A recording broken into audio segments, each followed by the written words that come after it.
Are you a generous person? Is there anything you are hiding your eyes from? And what does it mean to help those in need? Welcome to my channel. If this is your first visit, what exactly do we do here?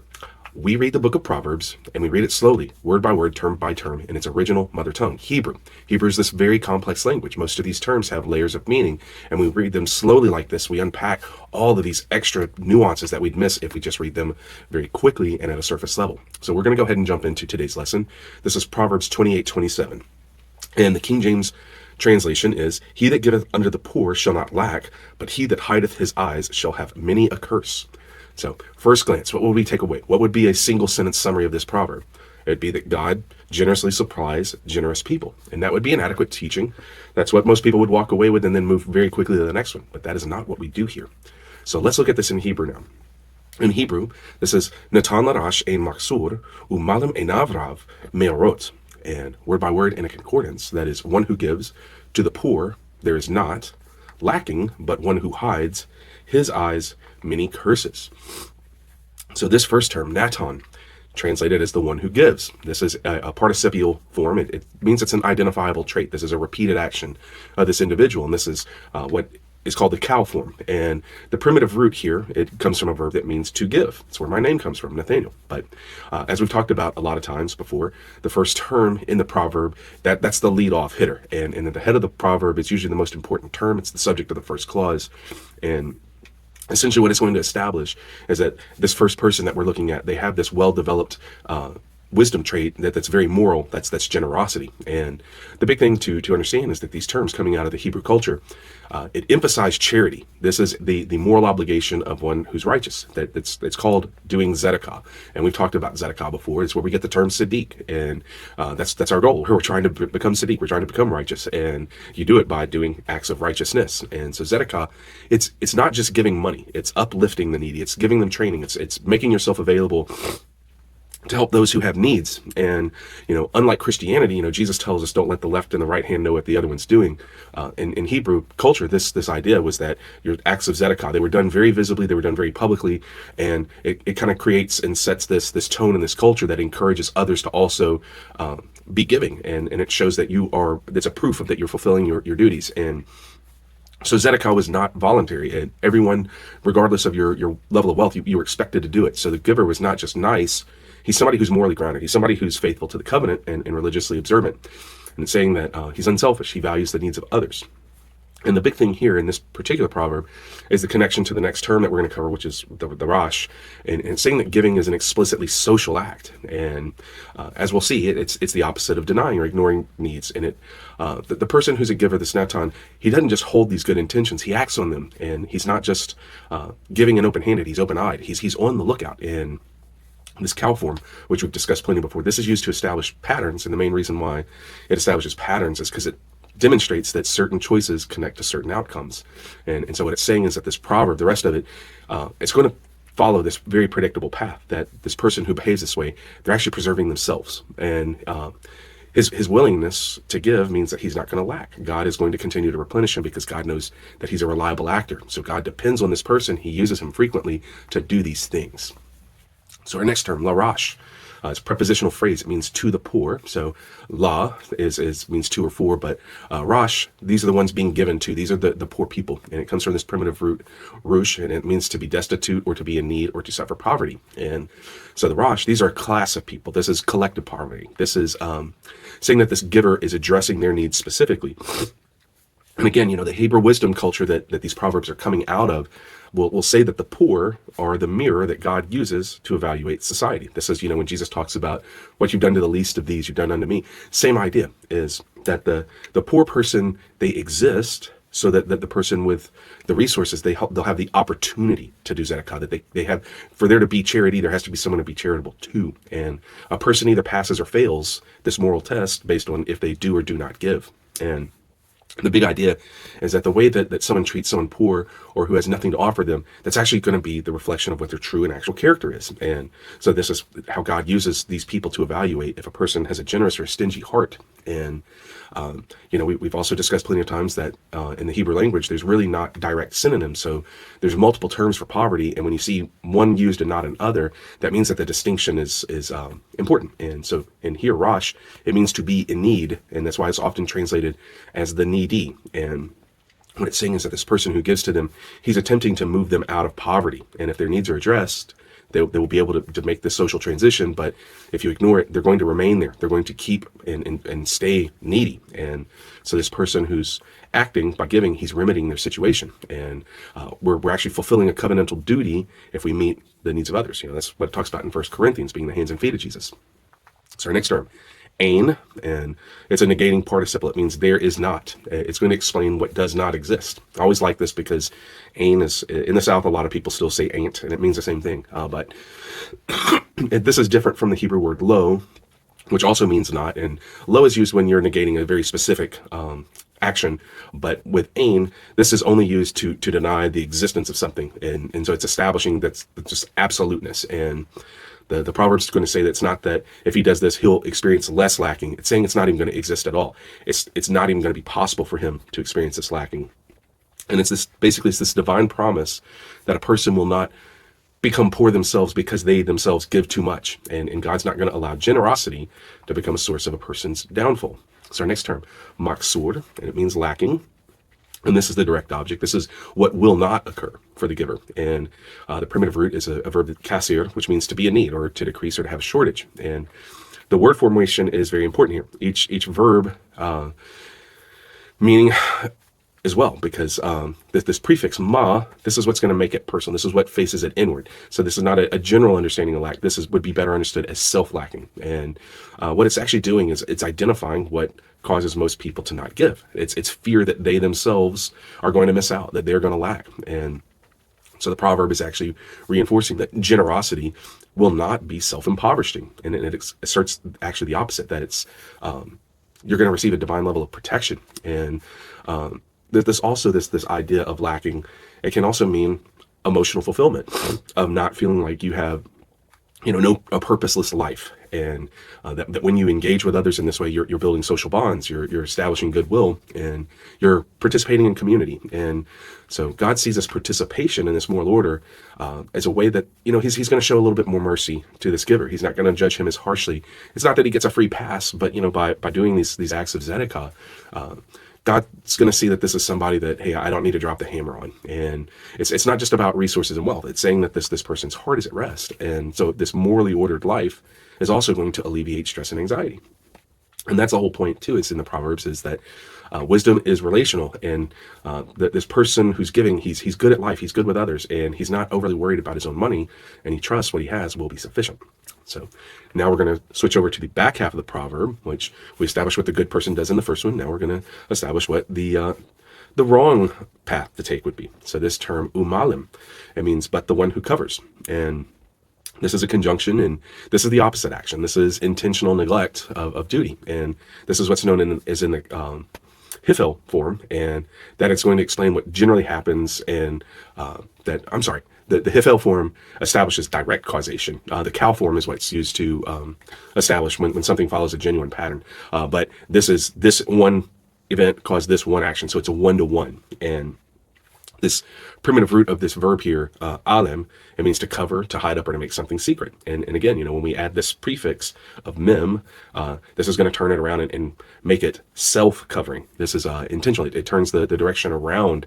And so it's saying that this is not accident. This is a deliberate action. And it's going to go deeper than refusing to give. This is refusing to see at all. And essentially what this proverb is going to establish is that this hard-heartedness that the second person possesses, it doesn't begin with the desire to do intentional cruelty. It begins with the decision at the heart level to not notice, to hide their eyes. And what it's saying is this kind of neglect, it's a moral action because it's not accident. What this person's actually trying to do is they're trying to establish an alibi. They want to remain respectable and pretend that they didn't see, they didn't notice, but if they would have acted. And that's why when we circle back to this idea of the covenantal duty of doing tzedakah, You have to understand this to really understand this proverb. And this is saying that this person, by pretending that they would have done this, they're being dishonest with themselves and they're being dishonest with God. And this person, by not being, responsible and performing their duties, they've actually shifted the cost onto other people. So they're not just being selfish in the upfront way, they're being selfish in an indirect way. And it's saying that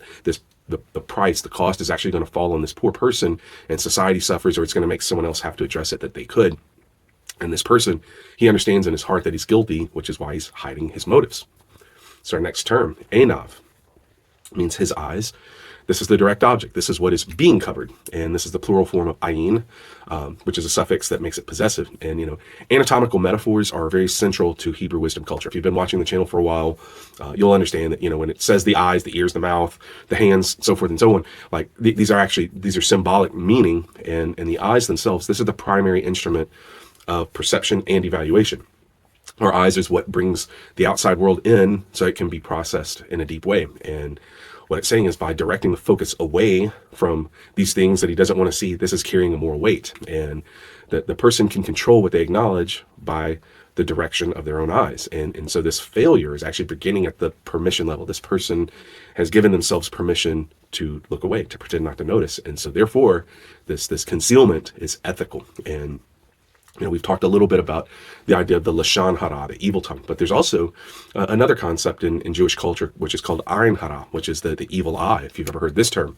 And this basically, it means a type of stinginess and a type of obsession with possessions and money. And, Jesus actually speaks of this when he's talking about laying up treasures in heaven. And he talks about, if you have a good eye, it's full of light. And if you have a bad eye, how full of darkness is it? And what he's actually talking about is this idea of ayin hara, that this good eye is looking for ways to be generous, to show tzedakah, whereas the eye that's full of darkness, it doesn't want to see anything. And so this is that cultural idiom at play. And what it's essentially saying is that the eyes are the doorstep of mercy, like that empathy begins at this level, what we're willing to look at, what we're willing to confirm the existence of, what we're willing to confront, to recognize. And this is where hardness is going to happen. And so the suffix is also very important. This is by establishing that it's his, that it's, he possesses, this is his responsibility, and he is managing his own guilt by directing his eyes away from it so that he can avoid his duty.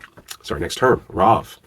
This is an adjective. It means many, and this is going to describe the quantity of what comes next. And the primitive root here is ravav, which means to increase, to multiply, or to be abundant. We use this term quite a bit in various forms, but it's always important to emphasize. I never know when it's somebody's first video. Is in the Hebrew wisdom culture, the idea of plurality, it can mean quantity or intensity. So the word Elohim is a perfect example of this.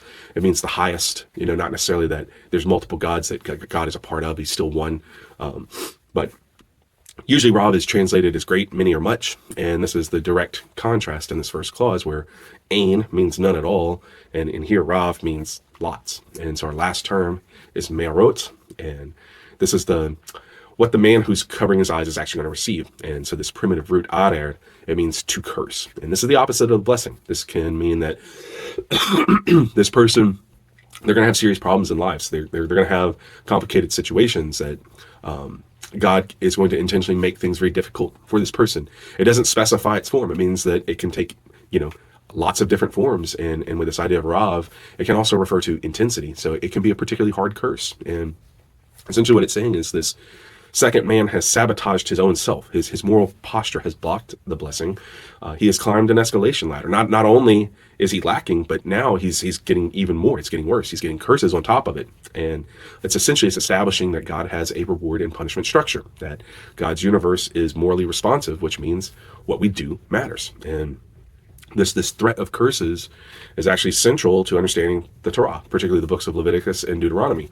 And it's saying that the curses, they're clearly laid out, that they happen in instances where the covenant is broken, where the person has been disloyal. Essentially, they're never arbitrary. There's always going to be an explanation of the obligations and the consequences. And this is why these books will use if-then statements so much. And they'll never be just a generic platitude.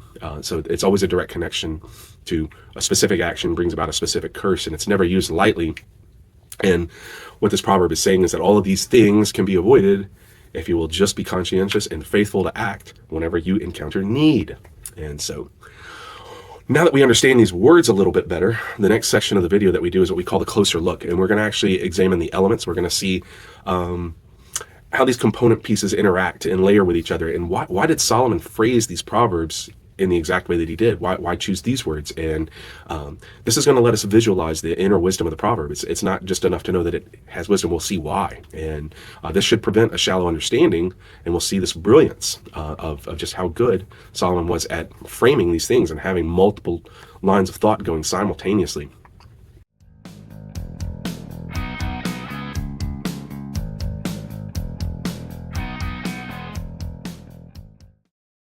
Okay, so now we're going to take a little bit closer look, and we're going to actually see where the contrasts in the Proverbs are, and we'll see, that Solomon is able to express many, many deep thoughts all at once and condense it, and this was an 8-word proverb. So this first thing that we're going to see compared is the idea of relationships. We're going to see the difference between the one who has and the one who doesn't. So this poor person, the Rash, he displays the need.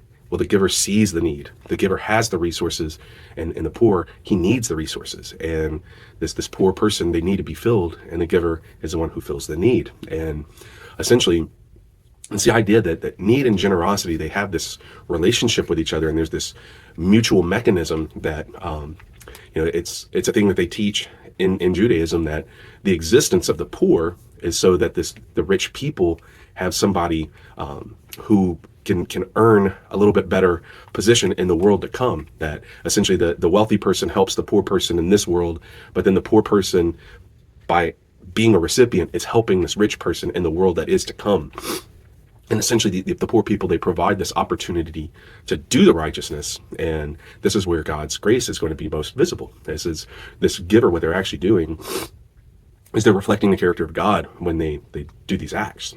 So our second comparison that we see is the type of actions that are taken. So in the first clause, we see giving, and in the second clause, we see hiding. And so this first person, he has open eyes and open hands. He takes personal responsibility, and he responds dutifully. But the second person, he has closed eyes, he has closed hands. He avoids responsibility. He makes excuses. This first person, he's working with God. He's showing this generous character. And when he does this is going to help facilitate gratitude and thankfulness in the heart of the receiver. Whereas in the second version, he's working against God. He's actually concealing. What he's actually hiding is God's generous character. And by doing this poor person, their situation doesn't change, so they're not going to feel gratitude or thankfulness. And so what this person's actually doing is he's disrupting God's downward flow of grace and provision because it's stopping at him. Third contrast that we see is, where are these resources going? Are they going to others? Or are they going to the self? And this first person, the Natan, he's giving his resources. He's trusting God to sustain him. He's not attached to his material possessions, and because of that, he's able to display grace. And then if you look at the contrast on the other side, the second person, he keeps his resources. He's doubting that God will sustain him and replace these resources. So as a result, he's very attached to his treasure, and that is what he uses to justify not showing grace. And then our third comparison are the outcomes that these people both get. So the first one is the idea that there's no lacking, and the second one, there's many curses. So the actions of the first individual, his life has stability, and this first clause, it's about what is absent, which is lack and need. And so he doesn't have worry. He's free of the worry. He doesn't experience God as this disciplinarian. He has this great relationship with God, great relationship with people, and a great relationship with his own resources. Whereas the second person, his life is going to have all these difficulties and all these obstacles that God has put in there because he's not going with the flow. And the second clause is about what is present, which is these curses, these problems. And there's an escalation here that he's receiving more worry, not less. And not only is he suffering lack, but in addition to that, he gets new problems. And what we're going to do now is that we understand the words themselves and how they relate to each other. We're going to ask ourselves, what can we actually do with this wisdom? How do we apply it? And let's go ahead and recap and summarize this one. He that giveth unto the poor shall not lack, but he that hideth his eyes shall have many a curse. Translation, I give it 10 out of 10. King James, word for word, thought for thought, clause for clause, everything's right on the money. So big 3 takeaways. Number 1, hard-heartedness begins with blind eyes that don't see. A soft heart is going to always be on the lookout for ways to help other people. Number 2, the act of giving is self-preserving. It's socially beneficial for everyone. God uses people to bless people, and you are participating in the goodness of God when you help him accomplish this task. And then the last one is ignoring moral duties carries moral consequences. God doesn't just allow the heart of heart to experience unfulfilled desire. He allows them to experience punishment. So now that we've got all of these things understood, we are going to go into the dad talk.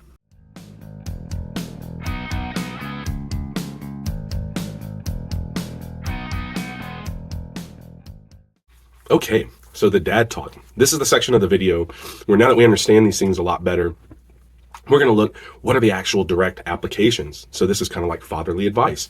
This is where you can extract the wisdom from this proverb and put it into practice immediately. Just instantly be a wiser person if you live and work off of these principles. So this is a proverb that's about charity.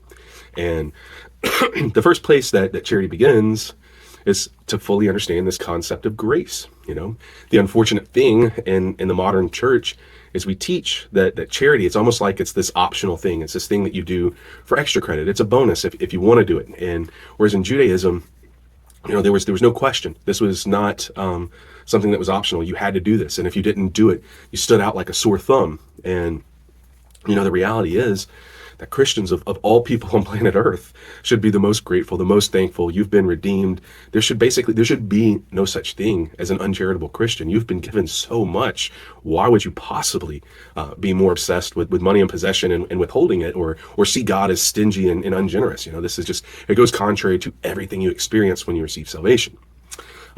Second thing, charity-wise, is charity begins with empathy. This was Jesus's first response to virtually everything. When you read the Gospels, so many of them begin with, he showed them compassion, and then it'll tell you what he did after he showed the compassion. And so that sequencing is very important, is that you need to be an empathetic person. You need to experience and feel compassion in your heart. And then, the acting on it becomes second nature. And the whole idea is that before this poor person can be assisted, they have to be seen. You have to be willing to see them and develop sensitivity and compassion as an internal trait that you actually possess, that, it's reflexive. And this world, it's hard, it's unloving.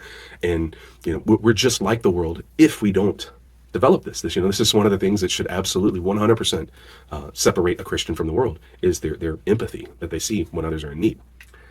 And then the last one is the idea of fulfillment. I'm an American. I assume most of the people who watch this channel are going to be Americans, and we live in a very materialistic society. We live in a capitalist country. Like, we hear the word of you won't experience lack, we immediately go to, oh, I'm going to get a lot of money. We think of abundance, and we see dollar signs. And the whole idea is that the sensation of lacking and fulfillment, these are actually emotions. These are not necessarily even related to what the actual level of material abundance actually is. It's what you're experiencing inside. And so the idea of being fulfilled or not experiencing lack, one of the ways to do it is to have a smaller appetite, is to want less, to need less, to have more gratitude, more thankfulness. And, it's like, if you think of, your cup, well, does it have to be a 50-gallon cup, or can it be a 6-ounce cup? Because if you want to experience the sensation of my cup running over, well, it's going to be a lot easier if it's a smaller cup. And the idea here is that most of our dissatisfaction, it stems from an excessive level of want. And that's precisely why that second person is withholding what they have, is they think that if they give any of it away, they won't be refilled. So now what we're going to do is we're going to move to what we call the lev talk. The lev is the Hebrew word for the heart. Where does this proverb speak to our heart?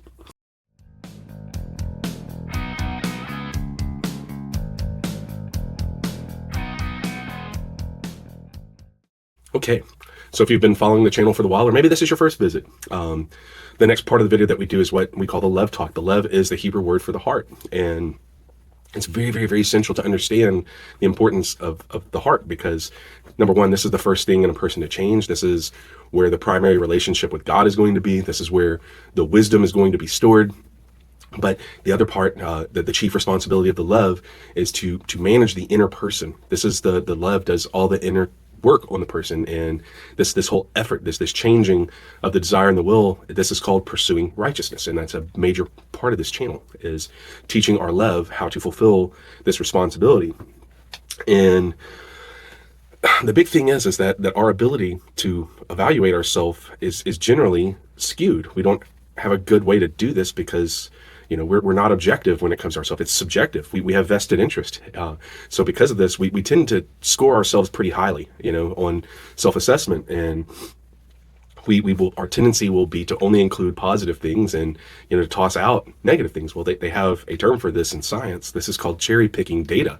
And this is how you come to the wrong conclusion. That is junk science, to accumulate data and evaluate it in that way.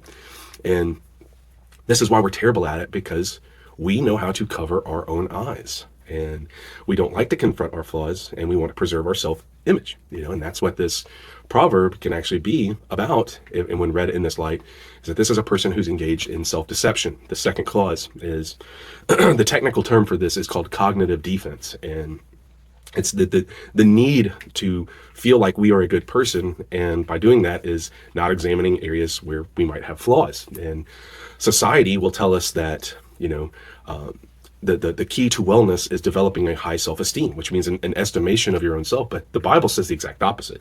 The Bible says humility is the key to personal wellness, that you become convicted of your own sin and then you repent. And the Bible even uses the exact same language. We deceive ourselves. And what this is describing is this tendency of selective recognition, what we allow ourselves to recognize and what we don't. And high self-esteem this is how pride develops. This is where arrogance comes from. This is what's going to make you miscalculate because you're not giving an honest assessment. And this is how and why wisdom and humility go hand in hand. And it begins with the ability to see yourself as flawed. And this is a developed trait. It's not natural because it's discomforting. And in the moment we feel discomfort, we run the other direction. And that's the person who's really trying to pursue righteousness and really, really build and develop their love. They're going to have a willingness to look at uncomforting truth and recognize their own lack of righteousness. And the person who's hiding their eyes, they're doing so because they want to preserve the self-image. They want to keep believing that they themselves are generous, that they would act. And so they want to maintain this fiction that they're good at heart, and they're trying to get off on a technicality. Oh, I didn't see it. That's the first thing that a little kid does of, oh, I didn't know. And it's like, that it's wrong. So why even play this game with God? But we do this because it's easier to play pretend than just admit that you're selfish and then try to change that if you know that that's not a good character trait to have. And so self-deception will always be the enemy of wisdom because it always yields false results. And we use this exact same mechanism to avoid and conceal when it comes to repentance. And this is a very cheap way to give a person self-assurance. So like on this channel, we talk a lot about this Hebrew term, musar, which means discipline. And the whole thing is that we have to train ourselves to overcome this tendency. If we don't address this, and if we don't acknowledge or even allow ourselves to see that we do self-deceptive acts, then we're going to kind of be stuck here. And we're not actually very good at this. And that's why God gives us the Holy Spirit. That's the first thing that he does is he examines and then convicts and then renews the heart. And conviction is not a bad thing. Even though it makes us feel uncomfortable, it's not a bad thing. It's the first step to actually becoming better. And the worst thing you can do is convince yourself that you're already good. You don't require any work. And these are the things that a Sadiq is going to be willing to do internally. And this is the kind of humility that's going to open the door to the deep wisdom that will be in the Lev. So now we're going to look and see, where does this proverb speak to our spirit?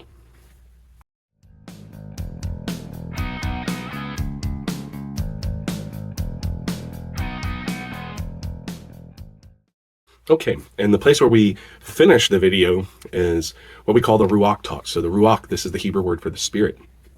And when we look at these proverbs, we're looking for symmetry between the Old and the New Testament, which means we're looking for the gospel. We're looking for Jesus in the proverb. Is there anything about things that he taught? Is there anything about the way that he lived? Is there anything that we get from the model life of Jesus that we see this wisdom in practice through him?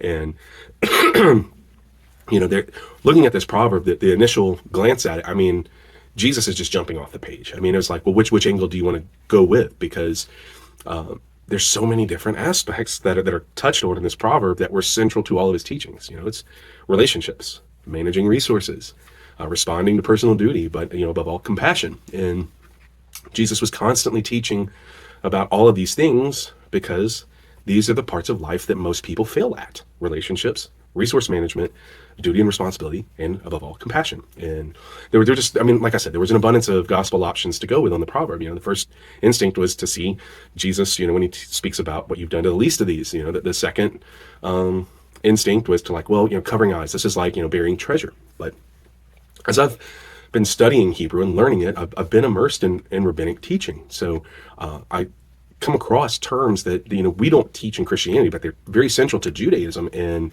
they have these it's kind of crazy that they have these terms that if we had a single word to explain, we'd go, yes, because so many pastors have to spend so much time trying to explain these ideas that can be summarized in Hebrew by a single word. So the first one is they have this word, this concept called hashgaha. And hashgaha is this acknowledgement that God is very involved in the small details of life, at each individual person's life, moment by moment, that there's nothing that he overlooks. He's deeply involved. He doesn't walk away. That means that nothing is left to chance, that he's supervising everything.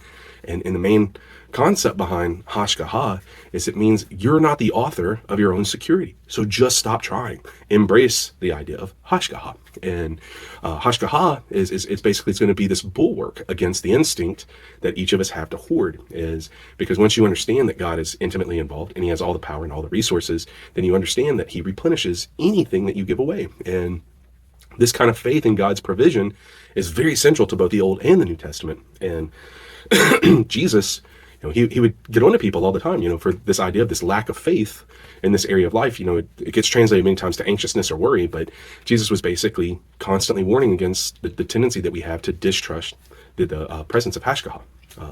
The other word that I've learned since studying Hebrew and listening to a lot of these rabbinic teachings is they have this other idea called parnasah, and that means that God specifically provides material needs in the type of vocation you have, what your income, what your livelihood comes from.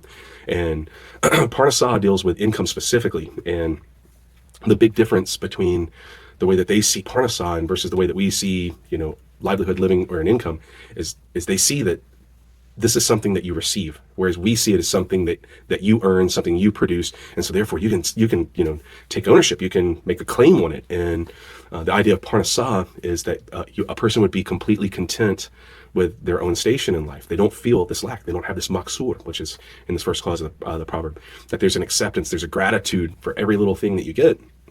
And in reality, people in general really struggle with these two things. Is contentment with what they have and trust in God. So hashgaha and parnasah. And this underpinning of this is that's why we have this instinct to hoard, because it's coming from an anxious place.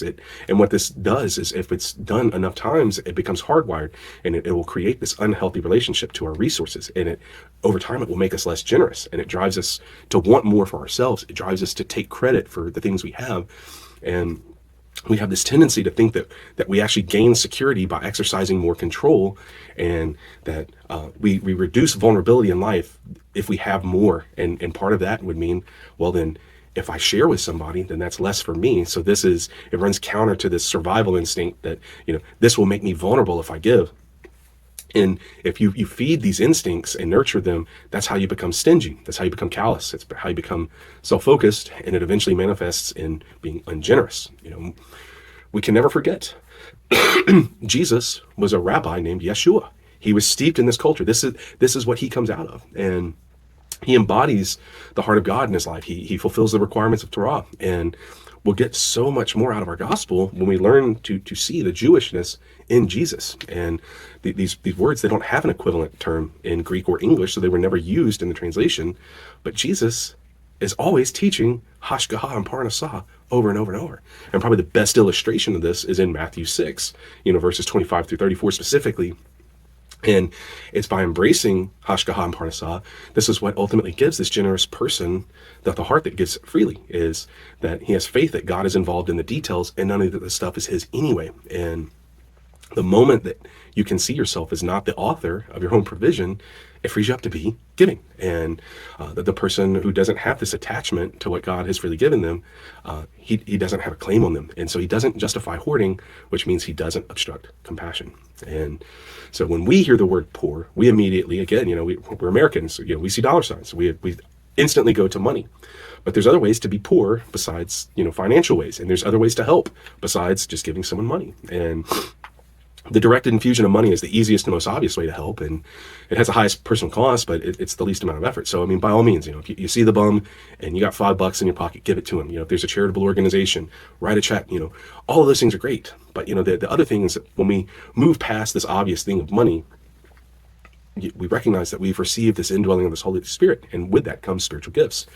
And God is a generous God; He gives abundantly, and our tendency is to treat these gifts that we've been given as this cool little treasure, this cool little toy that we get to have and and lock away. And we should be seeing it as something that we pour out, that it's when God gives, He gives in an infinite way in this area. And so it's a renewing resource. God refills it every time we pour it out. And the big reason why God gives you whatever gift it is that you have is so that you can give it away. And whatever gift you receive, that's the one He expects you to be the most generous with. And Jesus talks about this. He calls it your light. He tells you don't hide it, don't put it under a lampstand.